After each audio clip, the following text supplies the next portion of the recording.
Hello everyone, good afternoon. Welcome to yet another discussion on CPPR Town Hall series organized by Center for Public Policy Research. CPPR is an independent public policy think tank based out of Kochi, the Indian state of Kerala.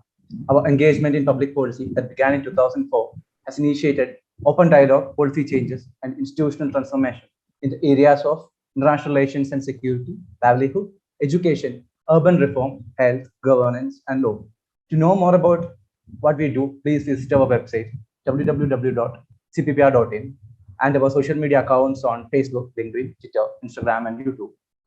The CPPR Town Hall series is a live virtual discussion forum for leading minds across the world to converse and critique the state of play in public policy. This edition will feature a deliberation on the importance of pedestrianization of the cities. I'm Gautam K, Associate for Projects, Center for Public Policy Research. Today, I'm very happy to introduce our speaker for the day, Ms. Ashwati Delhi, South Asia Director of Institute for Transportation and Development Policy. She works with national, state, and city governments, providing them technical assistance on sustainable and equitable urban mobility. Her most exciting work includes transforming congested roads into vibrant streets with space for all users, helping cities implement bold parking reforms, and building support for high-quality, sustainable mass transit. With a keen interest in citizen engagement, she has organized car-free Sundays, intersection design testing, as well as street and public space exhibitions in the cities of India. And she will be talking about some of these today. We welcome you, ma'am.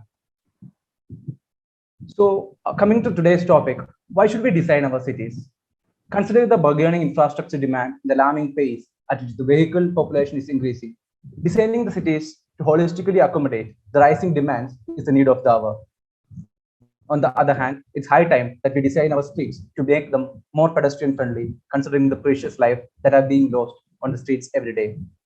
Today's discussion of Town Hall focuses on the importance of our cities being pedestrian friendly and also the challenges behind it. With examples from some of the Indian cities, the event will be specifically covering the role of policymakers in this process, and we'll also look into the policy and administrative bottlenecks in doing so.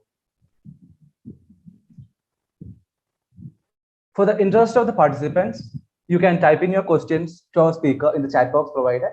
And also, if you're joining from YouTube Live, you can comment there. Our team will direct the questions to the speakers. You can follow our live tweets and share your thought using the hashtag CPPR Town Hall. With that, I will hand it over the session to Ashwati Dilip. Over to you, ma'am. Thank you so much, Gautam. And it's a pleasure to be on this platform with CPPR to share the work that we've been doing across the country. So let me just share a few slides of our work to set a context to to the discussion that we will be having going forward. I hope my screen is visible. Yes, ma'am. Sure. Thank you so much. So I'm here to speak about creating streets for people today. And I'm representing the Institute for Transportation and Development Policy. We are a global nonprofit organization that works across the world for over the last 30 years. So I would start with the question that Gautam actually started with. Why should we design our streets? About a decade ago, when we were beginning to work in Chennai, our city, as you can see, was congested with vehicles. The question that we heard from most of our discussions with our officials were, how can we tackle this congestion? How can we make sure that the traffic can move faster? However, when we stepped onto the streets and asked the citizens on the ground, the stories we heard were a little different. We heard from Mariamma, one of the house helps who was walking around neighborhood of Adiyar. And she said that na ennoda uyir kaila pudichittu nadakrema. What that means is that she walks with her heart in her hand. It was a feeling, an experience of fear and frustration that she was going through while she walked through our streets. And this is not just her experience, because research shows that 8 out of 10 trips in women, 10 trips by women are by foot or public transport in India. We also heard stories of elderly men who've been cycling for more than 40 years. They were sort of looking at ways in which they could cycle even with speedy traffic right by their side because they had no other choice. Now, all of this is important because when we looked at our mode share a decade along with the 2011 data, 2/3 of our trip were by walk and cycle or public transportation. We in fact had almost equal number of trips by cycle as by the cars. Yet, most of our streets, safe footpaths were almost missing. And where present, it almost sort of tested you to do a hurdle race. It trained you for a hurdle race in the Olympics.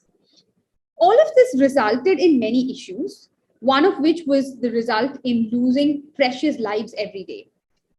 Research data actually shows that 62 pedestrian deaths happen daily in India.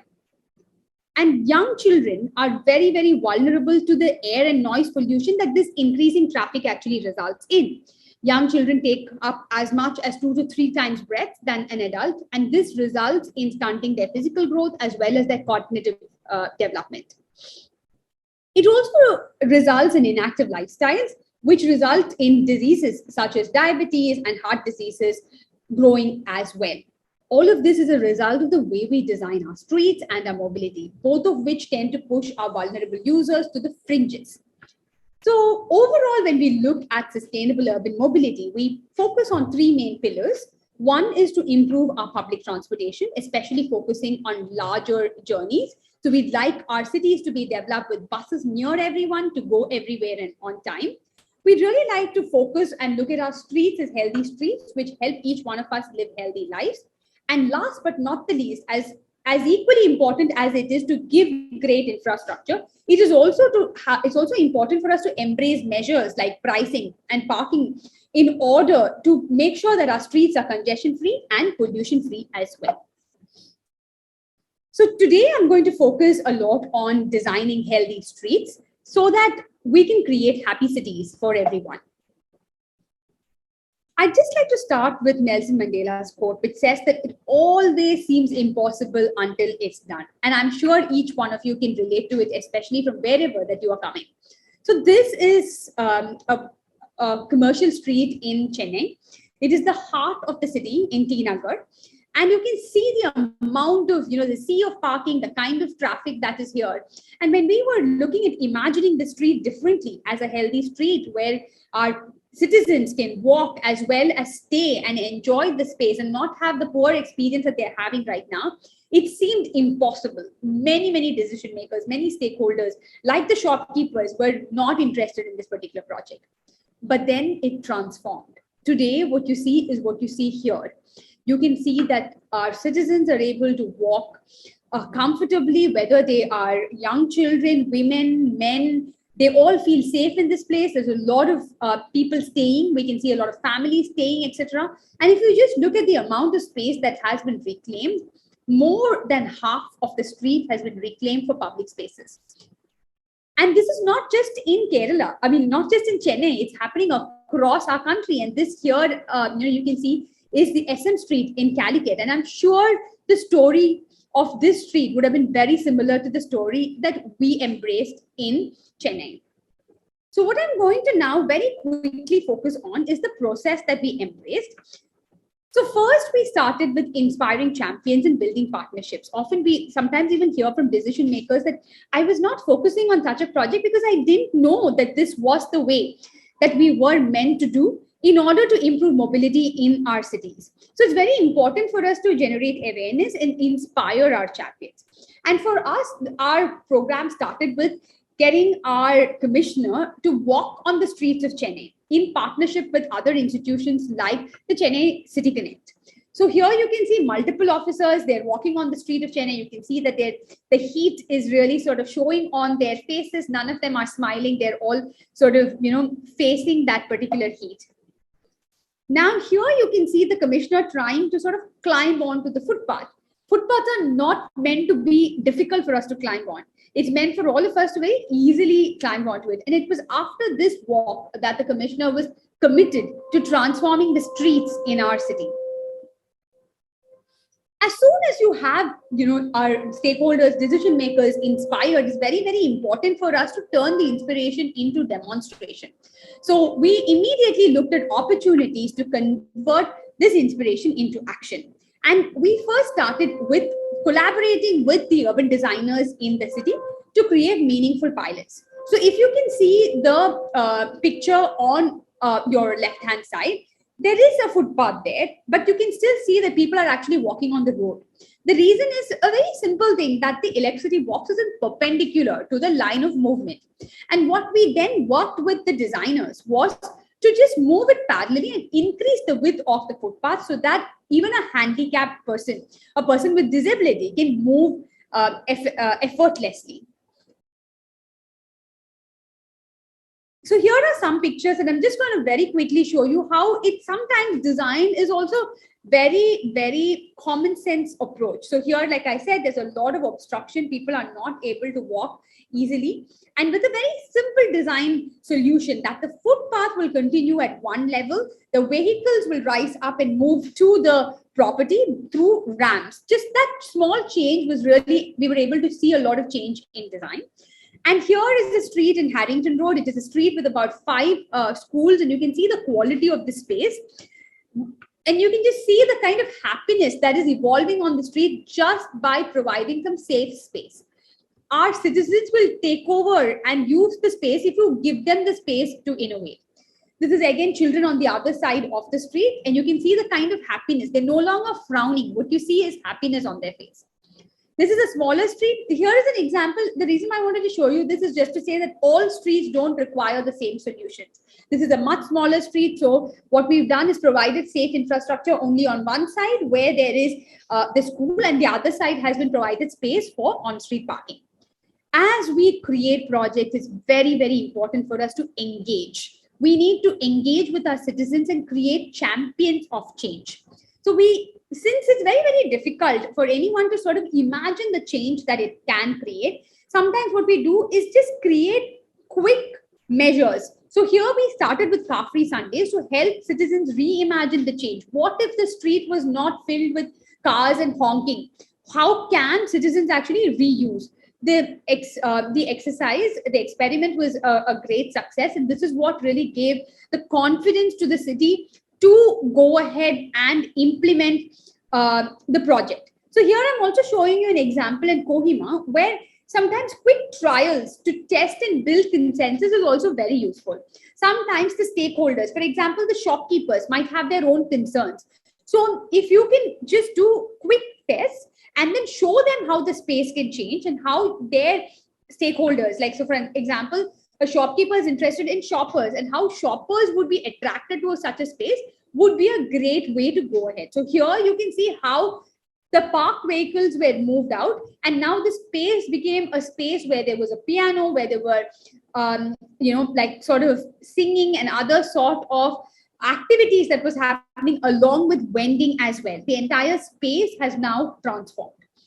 Kochi also, through the Streets for People challenge, have been embracing these quick trials. It will be now important to see what the learnings from these trials are and how they can be converted into longer term solutions. During this exercise, it's important for us to hold public consultations right from the inception itself. If they have concerns, for example, in Chennai, the shopkeepers had a lot of concern about the fact that shoppers would not come to the street if the street is transformed. So we did perception surveys with various shoppers to understand what their interests were. And we realized that the shoppers were all for car-free Sunday. So using tools like perception surveys, focus group discussions might be very, very useful. So here is an example of a focus group discussion where we were with the shopkeepers, showing them the different ways in which they can now really recreate the Pondy Bazaar and attract shoppers to this particular space. One thing that I'd like to also highlight is that when you do engage with the citizens, it's important to understand that the vision is a shared vision. It might not be the design that you start with. For example, when we first thought about this particular street, we imagined the street as having no traffic and only public transport, walking and cycling. Today, we do have a street, but you did see a view of it, an aerial view of it, and you can see the amount of space we've been able to reclaim. We did have to give in. We did have to allow traffic to move in, which was something that the shopkeepers really wanted. But at the end, I think it's a win-win for all the stakeholders involved. So here are some pictures of how the space has transformed. So as you can see, there is limited amount of parking. There is one lane of traffic that does ply, but you can see the kind of space that the city has also been able to create as a public space. Very, very importantly, the fourth point is that as cities create small pilots, it's not just, in a city that has thousands of kilometers of streets, 1 kilometer, 2 kilometers, 10 kilometers, even 20 kilometers do not make that much of a sense. What we do want is to transform the entire city. And that's where policy, standards, and plans play a very, very important role. So we help cities to embed these changes through the adoption of policy, standards, and plans. And here are the 10 pillars of the Healthy Streets policy that we've been trying to work with cities. We focus on the fact that every citizen gets their fair share of the road space. Everyone breathes clean air. No lives are lost. Walking and cycling becomes attractive. Public transportation is easily accessible. Everyone moves around the city effortlessly. Women, children, and elderly feel safe at all times. People need to enjoy the street space, and they need to enjoy the street space, and as a result of which we want the local businesses to flourish. And the design should be one that adapts to climate change. Today, we're seeing so many floods and multiple other climatic issues. And so we really wanted our streets to respond to all of this. So while you have a vision might, through the policy, you might set a vision for the next 15 years. That's fantastic. But we need to look at our action for every year going ahead. And that's where action plans play a very important role. We encourage cities to create action plans to chalk out a clear roadmap for the way ahead. And as they're working on this, we also focus on helping cities adopt guidelines. The guidelines set standards. So if we are moving from perpendicular parking to parallel parking, because that allows us to use our space more, we put it down in our guidelines so that whenever a street is getting transformed, there are key set of principles that whichever is the designer who comes on board, they can embrace. Last but not the least is that we're working with city officials who were probably trained 2 decades back. And hence, it's very important for us to build their capacity with keeping in mind the new research that is coming up. So we work on 2 particular clear areas. One is to set up a committee and to set up a cell as well. So when you look at, for example, a street project, there are many agencies who are involved. There is the urban local body, there is the public transport agency that has bus stops, there are traffic police that is interested in the traffic that's flying, there are water supply lines, electricity lines that is going below. So you need to coordinate with those agencies. There might be trees and hence the parks department. So there are so many multiple departments that you need to coordinate with, and hence a committee bringing all of them together to regularly review the project is extremely essential. While you have that, every day you might need to coordinate with your consultants, you might need to coordinate with the Apex committee, and you also need to coordinate with all of these agencies for getting the work done. And hence we suggest cities to create a cell with the city's designer or the city engineer and the city's engineering team, as well as other experts as necessary for the project. So here you can just see that, we've also looked at having formal training programs for the city officials. This was done in collaboration with Anna University, and you can see the engineers learning and, really exploring the work hands-on. So all of this has been our process of embracing and creating healthy streets as well as happy cities. And just to sort of summarize, we use this 5-pronged approach. First, inspire decision makers, and then use the inspiration to create high quality pilots, engage our stakeholders and make them champions of change. As we have enough network of pilots created, embed that simultaneously in policies, plans, and standards for the longer term. And through this entire process, because we want to expand this program across the entire city, look at how we can build their capacity through capacity building as well. Very, very quickly, just a few slides, I would just like to speak to you about how over the last 2 years, we're working with most Indian cities to transform themselves into safe and vibrant cities. And we've been doing this through 3 programs, in fact, the India Cycles for Change program, as well as the Streets for People program that focuses on streets and public spaces. Also, the Transport for All program, which focuses on digitization of public transport as well. So here we had launched the program about 1.5 years ago, and there are more than 100 plus cities that are participating right now. We support them through workshops, through guidelines, as well as through templates. And I'm very happy to say that the stage 1 of both these challenges are done, and about a cohort of 25 to 30 cities are moving into stage 2, where they will now work on tangible transformation. So let me just start with the stage 1.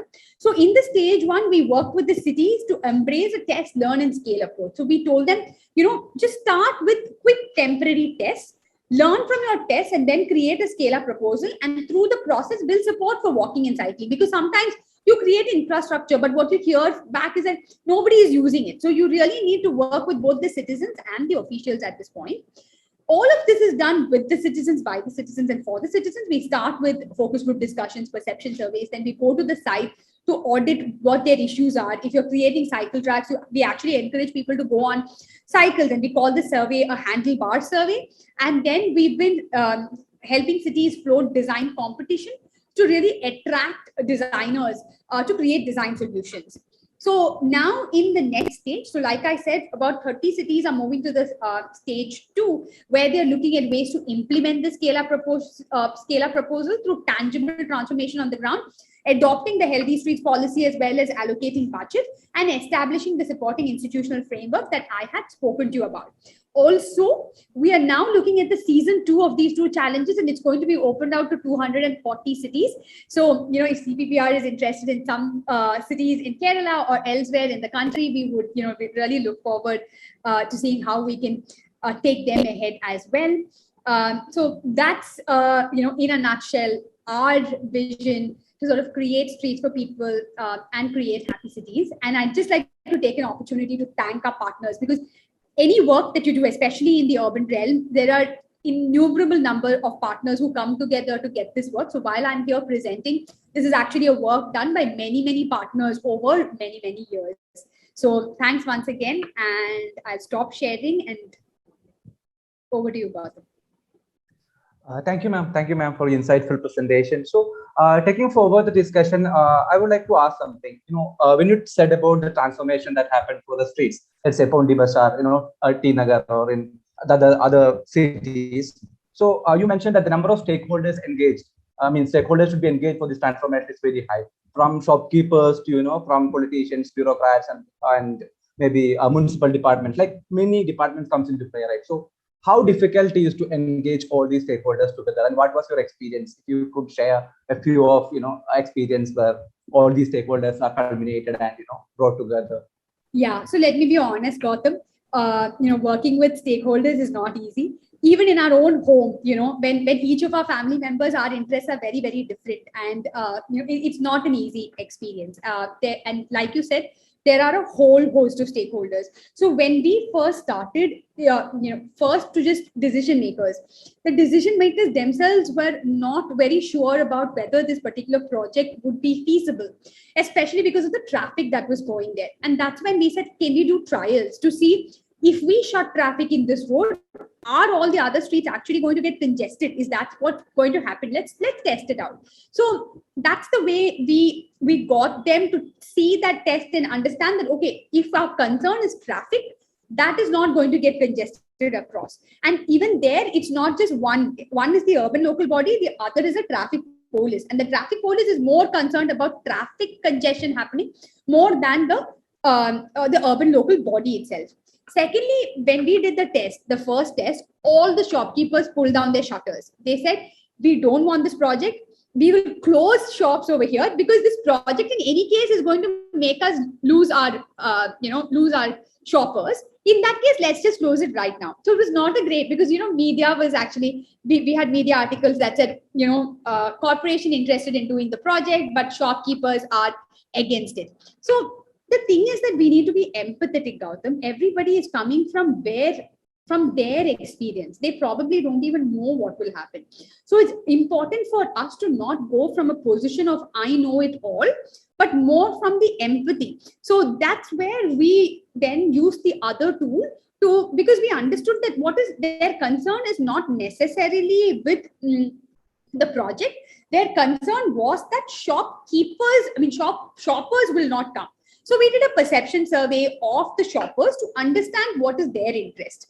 And that's how we were then able to go back to them and say, like they are interested, they will come, they're interested in this particular transformation. But also the number 3 was that our design. In our design, like I said, we only wanted public transport. We didn't want any parking.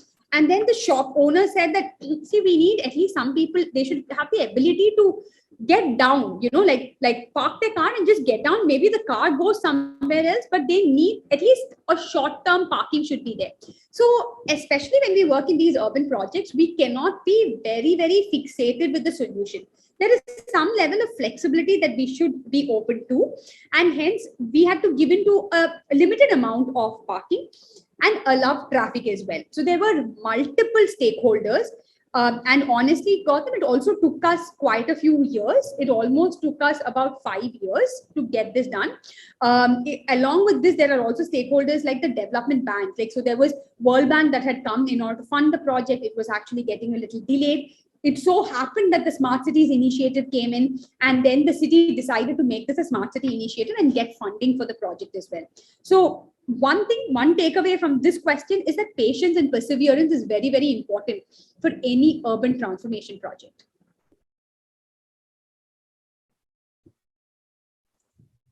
Thank you, ma'am.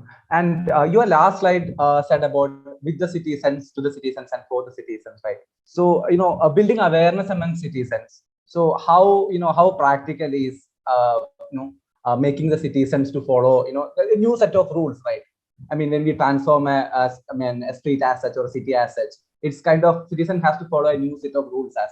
So how easy or how difficult was it to, make them, build awareness among the citizens to, to follow all these new, set of rules and to follow a new set of guidelines all of a sudden. So look, how was it possible? Yeah, so Gautam, I would just say that there's one answer to everything. Nothing is easy. Everything is challenging and takes time and takes effort as well. So that's one.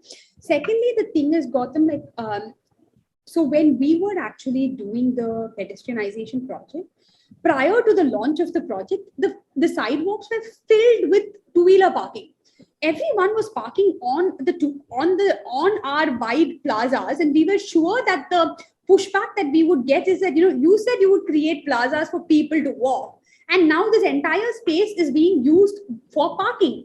So luckily for us, and I would suggest this to everyone, that when you do have projects like these, it's important for us to get someone really senior, some real champion to come and inaugurate this project. And for us, this project was inaugurated by the Chief Minister himself. And he said that he was now looking to expand this piece, similar projects, to more than at least 10 parts of the city. Now, because the Chief Minister had inaugurated the project, the police took it very, very seriously. And for a consistent amount of period, especially in the evenings, there were policemen standing at regular intervals to enforce. The thing is, Gautam, even us, when we are in India, we might falter. But if we went to any other city, for example, if we went to Singapore, we would never falter. So the point is that we need to give, so in this particular project, since we did enforcement for a considerable amount of time, now nobody parks inside on the footpath. People very intuitively know that this is not a space for parking. This is the only space which is available on the street. If not, you might need to go to the neighboring street or something of that sort. So, but we do need to invest enough time working with our citizens to create this, like you said, we can't change them overnight. We need to give them some time, continuously give them cues to let them know that no, these are things that you're not supposed to do, and these are things that you can. So enforcement in these projects play a very, very critical role. So I would say that, as we look at, we pay a lot of focus on designing the project, on the policies that we create, but it's equally important to focus on enforcement of these projects, maintenance of these projects. These are things that we may not give as much importance as this. Secondly, especially in the national challenges, what we're doing is that we're really looking to champions from the citizens to come up and promote pieces, promote walking, promote cycling. So, for example, when we have these cycling tracks, unless and until there are cyclists on them, even a two-wheeler says, "Oh, there are no cyclists. Why don't I use this?" So, but that's not the space. If you do go and like sort of hit the two cyclists, like they may lose their lives. So enforcement is very important, and we need to create that critical mass of citizens who will stand up and question if something goes wrong. So we can't, like, one is that we need to definitely have enforcement. The city has to take its leadership, but we as citizens have a role to play as well, and we need to take that role up as well. Okay. So, Madam, thinking from a think tank perspective, how can a think tank engage with policymakers in the process of, designing pedestrian-friendly cities, or otherwise, where does a think tank, based in this whole process? What is the role should a think tank play in this particular process, in your opinion? Yeah, I mean, I would be honest, Gautam. So the thing is, in our Streets for People and the Cycles for Change challenge, the two challenges that we rolled out, whichever city did well, like, where they progressed well, where cities that the city government and the local think tanks, local champions had all come together. So those were the cities that actually really shone. Those were the cities where the action on the ground was really seen. So I would say that the think tank, think tanks like CPPR has a very, very strong role to play, and multiple roles. One would be that, like, you do create awareness within the system by hosting all of these, sessions. But also, I'm sure you would also be engaging with the government itself on many of these initiatives. And I would, again, like, what I've seen in other cities that really work is where sometimes we need to bring all the different stakeholders together. It's important for us to bring different stakeholders working in the city together to create a good plan for the city to roll out. And especially when there is some project that you can work on, so in the when we rolled out Cycles for Change and Streets for People, many think tanks or champions in their own cities, like, they used this this scheme, if I may say so, or this program or this challenge as the means to push change in their cities. So they said that, national government is rolling out this challenge. Are you working? We are happy to support you. There are multiple things that we need to do, and we can look at the ways in which we can support. So I do strongly think that think tanks like yours have a very, very strong role to play. One, in helping the government set the agenda, then in helping them roll this out in collaboration with multiple others who might be interested in similar, piece of work. Sure, ma'am. So, we've got more questions from my side. We will look into the audience questions. There are a few audience questions from the audience side. So, madam, when we say about, healthy cities, right? Healthy cities, is it just about the pedestrianization, making the cities pedestrian friendly, or we have to concentrate on a, wider question of facilitating more public transport and, building awareness to the people about the importance of public transport? So is it about just about making the cities pedestrian friendly, or, do we have to have a wider perspective of, facilitating public transport? So, what's your take on that? Correct. So Gautam, I would say that, this is actually a puzzle, and there are multiple pieces of the puzzle. So one is that, a healthy city is one where we're not forced to use our private motor vehicles, especially because they are very polluting.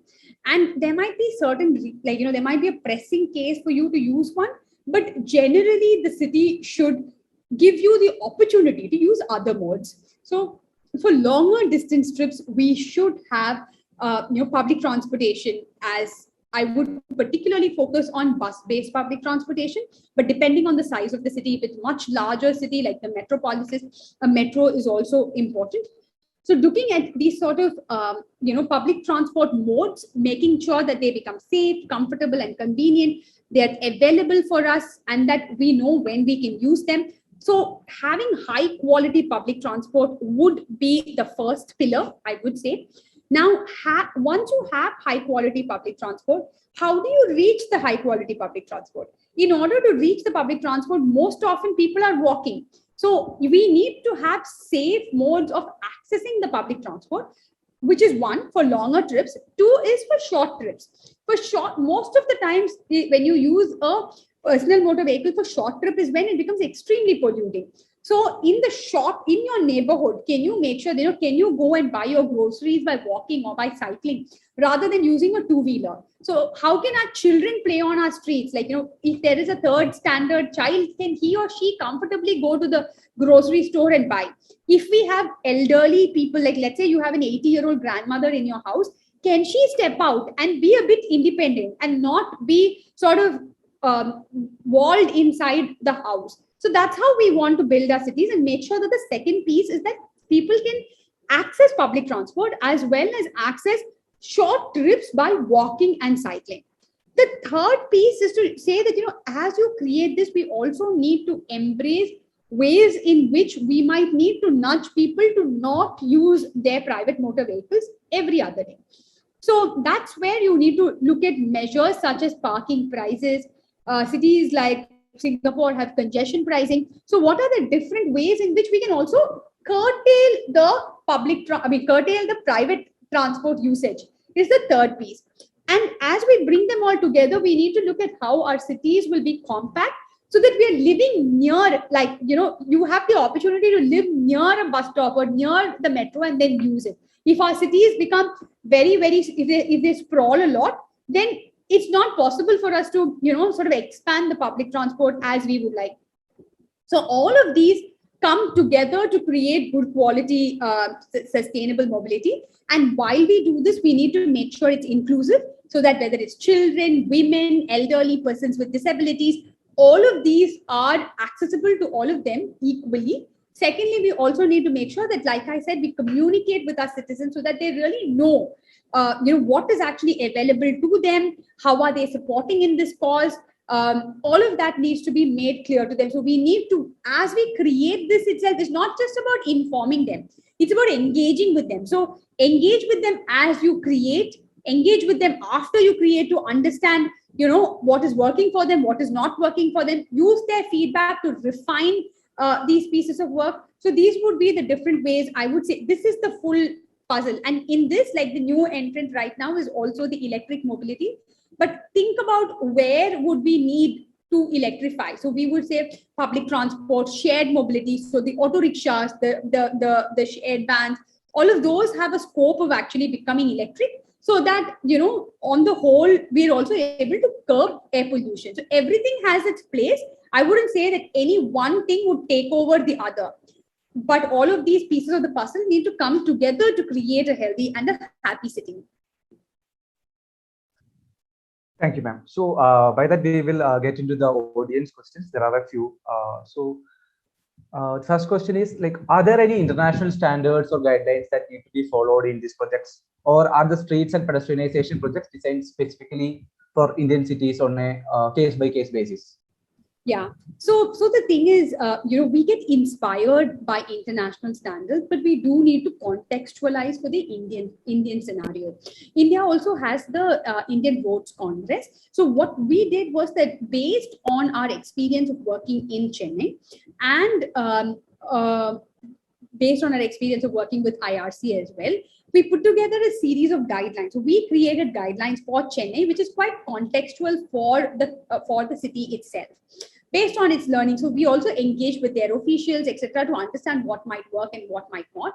And that's how we created the guidelines for Chennai. Of course, we were extremely inspired by the international guidelines as well, but we contextualized it for Chennai. So while we were able to contextualize it for Chennai, we also created, using our Chennai's experience, we created a set of guidelines for the Ministry of Housing and Urban Affairs.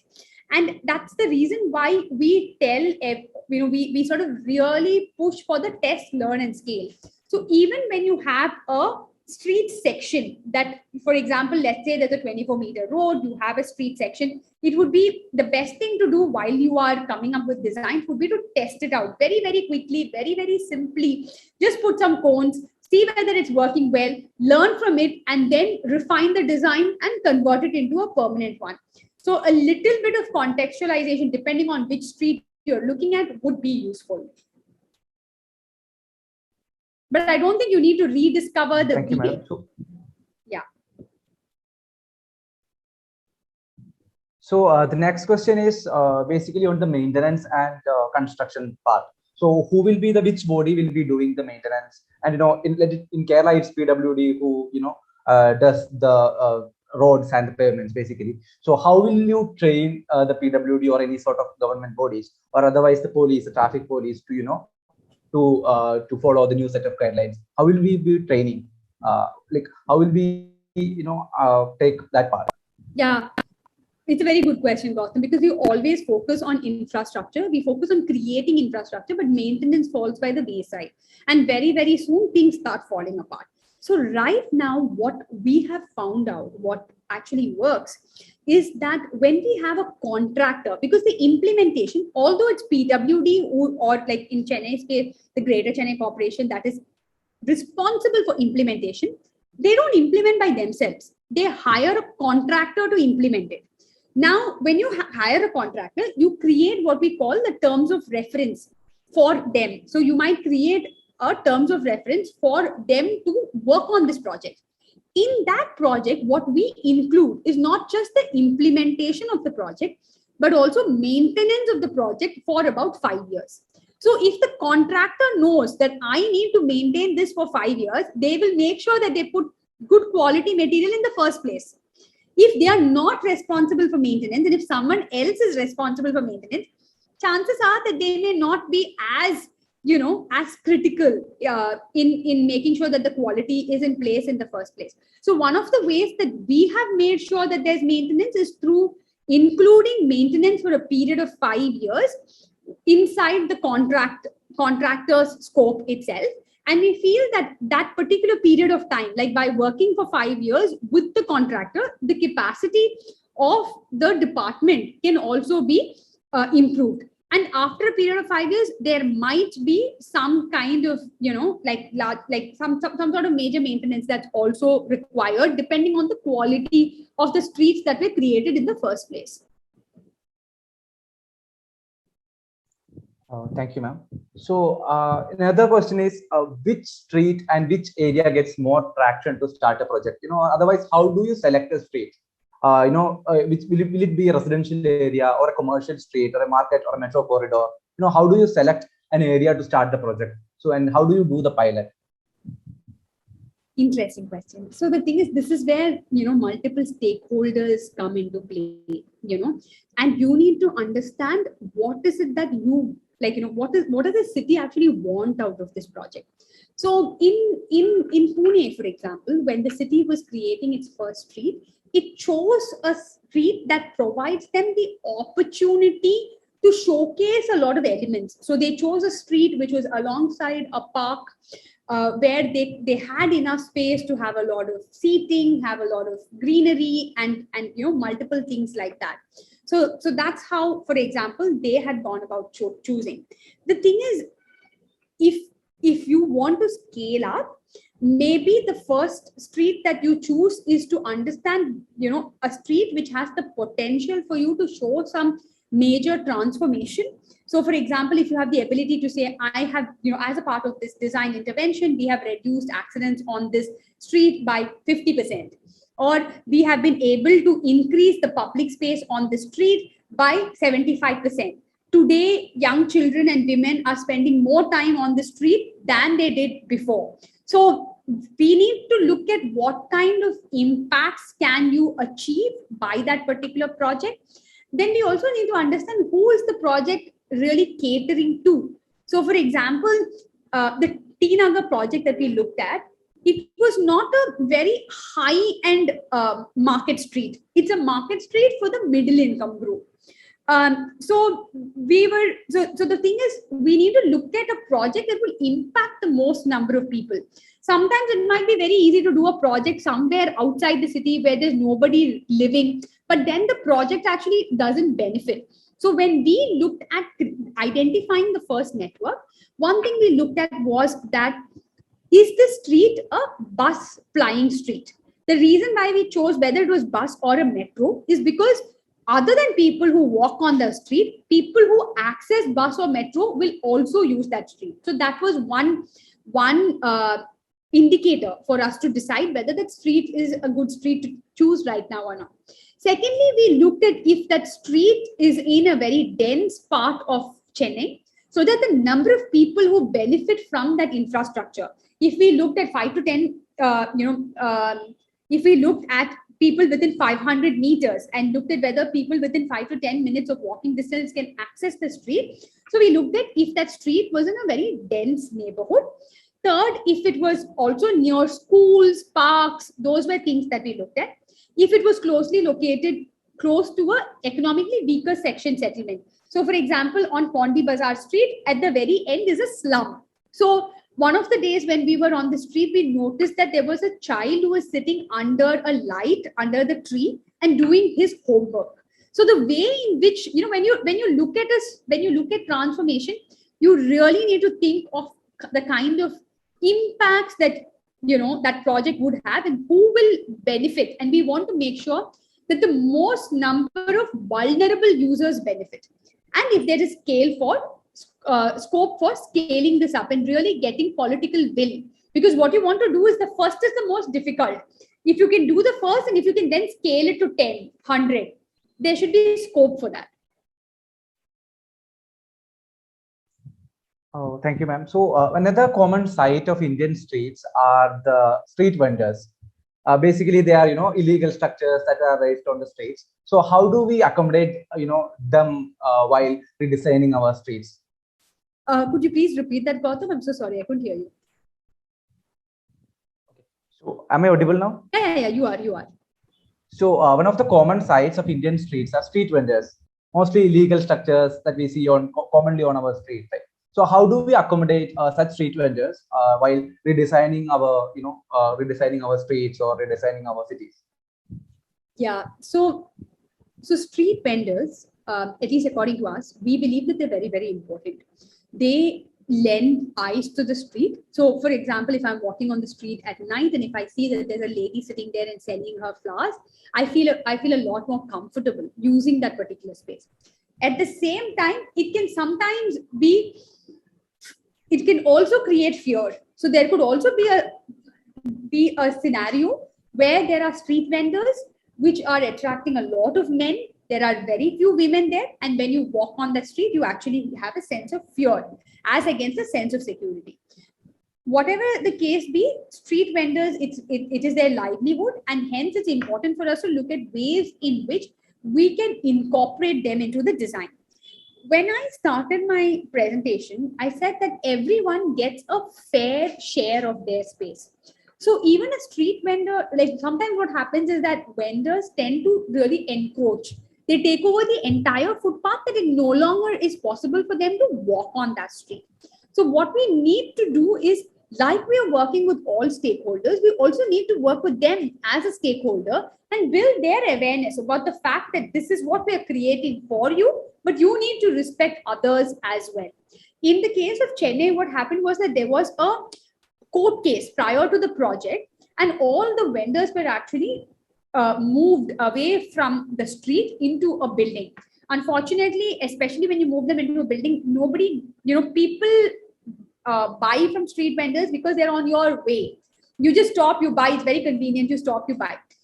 Sometimes these stakeholders might even have differing opinions. So for example, in some of our streets, we've seen that the shoppers are not very keen to, the shopkeepers are not very keen to have vendors because they look at vendors as a competition to their project. They think that, okay, I am selling a shoe for whatever price, the vendor outside is selling it for 25% of the price, and the shoppers don't mind buying it as well. So we will need to work with all stakeholders and look at ways in which everyone gets their fair share, and that no one is marginalized, but everyone limits themselves to their fair share of space. So the next question will be, you'll be knowing that our city corporations are not powerful like, our Western counterparts, basically. So, how do you ensure that they internalize these, city redesigning projects and, incorporate them into their annual budgets and policy making? So how can we do that? Yeah. So the way we've been looking at this particular challenge is that sometimes there are cities that are interested in taking up these sort of interventions, but they may not have the budgets to actually do this. So we always looked at working in multiple levels, and one of the levels, a critical level, is the state. So states generally allocate budget to the cities. This is the current scenario, and something that we do need to face. So in that case, then we also look at ways in which we can engage with the state so that the state makes sure that there is budget that is allocated to the city. Now, at the same time, in the city itself, sometimes we have like very, very, very strong champions who want to make some change.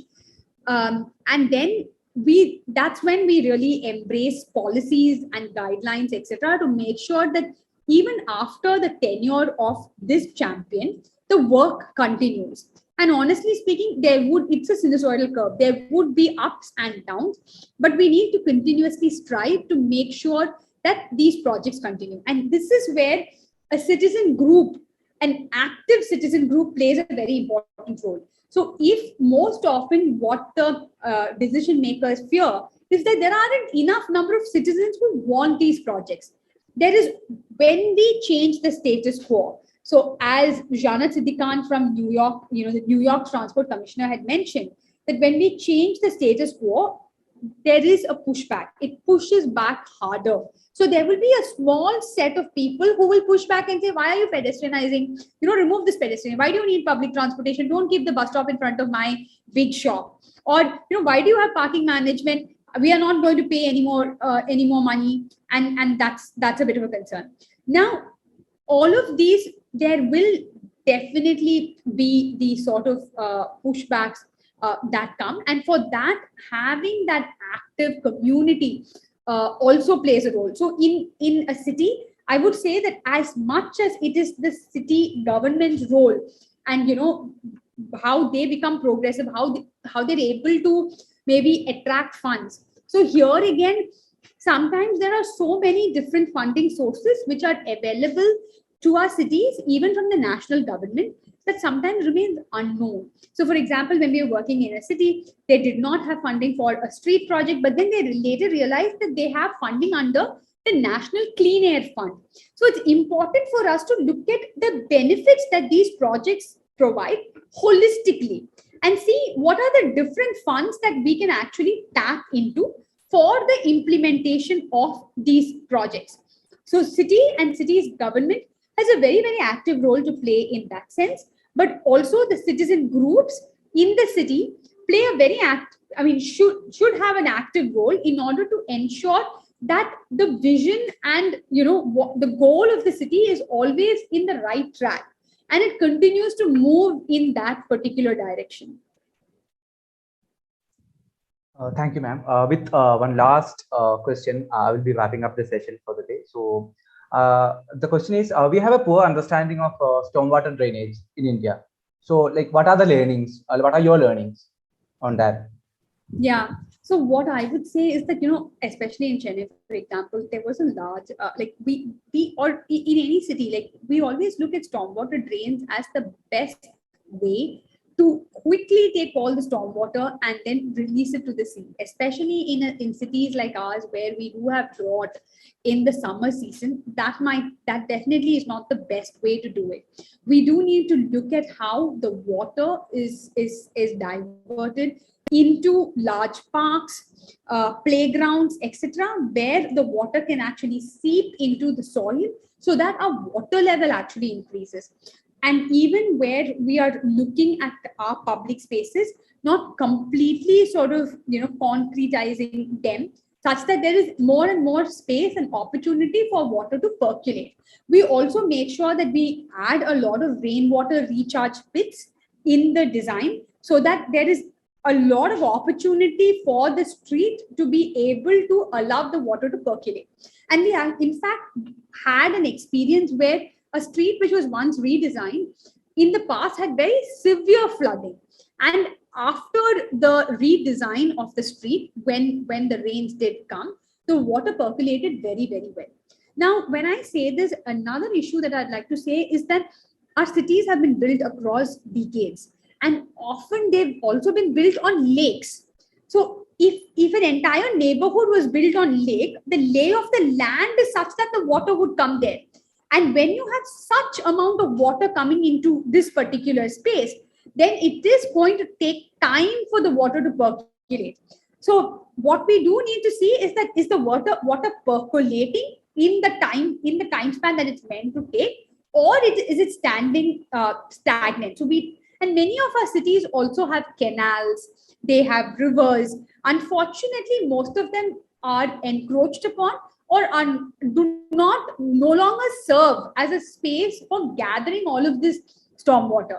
So that is one reason why, when, for example, we like right now, we're in the next stage of streets in Chennai and we're looking at neighborhoods. So not looking at one street, because one street's issue can be tackled by, so if you look at it from a neighborhood level, you can identify which are the parks, which are the playgrounds. We can look at how the water can actually seep into all of these spaces rather than just be taken by stormwater drains very, very quickly into the sea and then, losing that fresh water that we receive. So we now are really focused on neighborhoods and looking at how our neighborhoods can be redesigned holistically at 3 levels. One, with the utilities, looking at the water, sewerage, lighting, gas, telecommunications, all of them under. Then at the level of the street, to make sure how mobility, how people are able to travel seamlessly.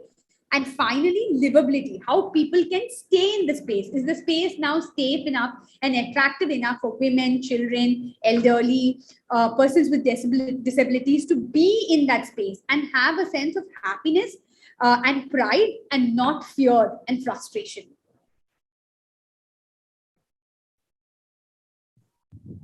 Thank you, Ashwati ma'am, for your wonderful presentation and interesting insights. Thank you for taking us through the importance of designing our cities by equal importance to all the stakeholders who are involved, and also giving your valuable points on pedestrianization of cities. Thank you all the participants for logging in and listening so intently, and for all your questions. With this, I would like to formally close today's proceedings. Good evening and goodbye. Thank you.